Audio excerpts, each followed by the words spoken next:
In today's video, we are going to talk about one of the most important men in the history of the United States. Let's talk about Martin Luther King Jr. Martin Luther King was born in Atlanta, Georgia, United States, on January 15, 1929. Son and grandson of Baptist pastors, he decided to follow the same path. In 1951, he graduated in theology at Boston University. Converted to a pastor, in 1954, Martin Luther King took on the role of pastor in a church in the city of Montgomery, Alabama. From a young age, Martin Luther King became aware of the situation of social and racial segregation in which black people lived in his country, especially in the southern states.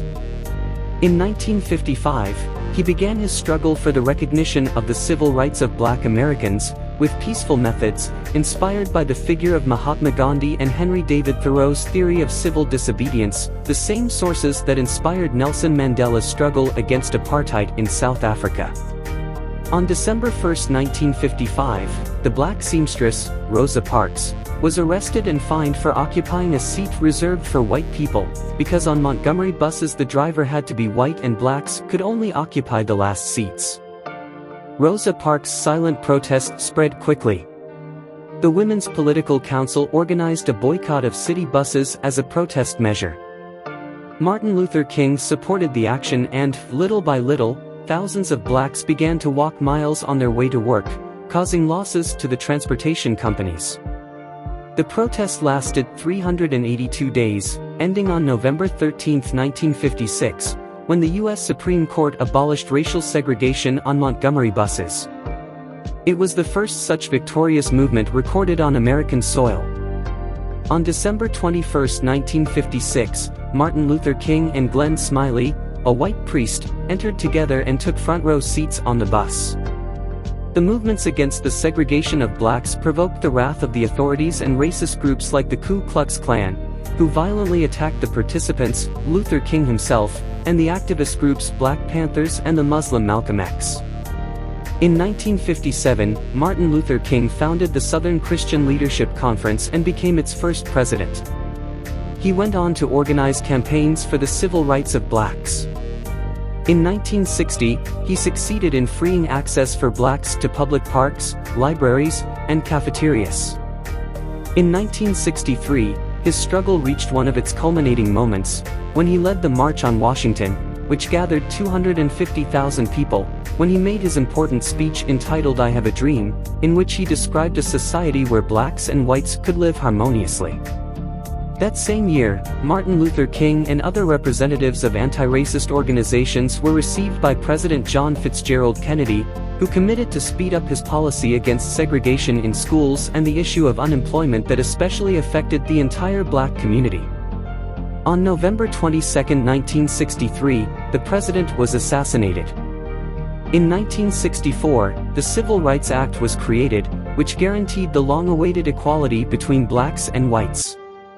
That same year, Martin Luther King received the Nobel Peace Prize. Here is an excerpt from his speech. "I tell you today, my friends, that despite the difficulties and frustrations of the moment, I still have a dream. It is a dream deeply rooted in the American dream. I have a dream that one day this nation will rise up and live out the true meaning of its belief. We hold these truths to be self-evident, that all men are created equal. I have a dream that one day in the Red Mountains of Georgia the children of former slaves and the children of former slave owners will be able to sit at the table of brotherhood.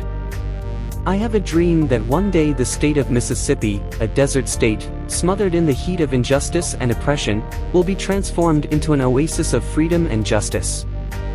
I have a dream that my 4 small children will one day live in a nation where they will not be judged by the color of their skin, but by the quality of their character. I have a dream today. This is our hope. This is the faith with which I return to the South. With this faith we will be able to take from the mountain of despair a stone of hope.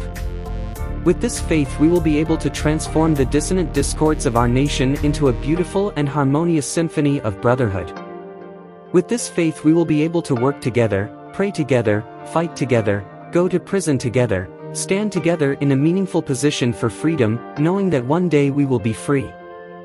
That will be the day when all God's children will be able to sing with a new meaning. My country is yours, sweet land of freedom, of you I sing.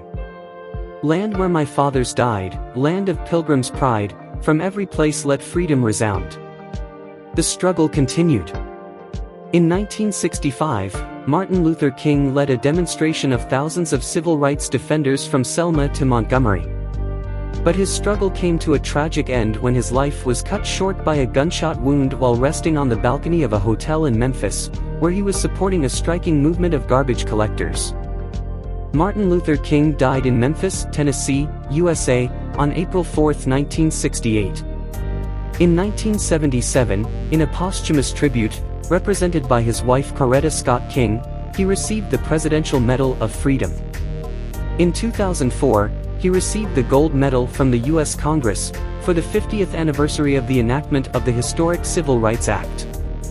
In 1983, Ronald Reagan established a national holiday called Martin Luther King Day. Since then, every January 20th has been dedicated to celebrating the life of this man who was so important to the history of the fight against racism. If you like this video, like and share it. Help us to spread the word of God.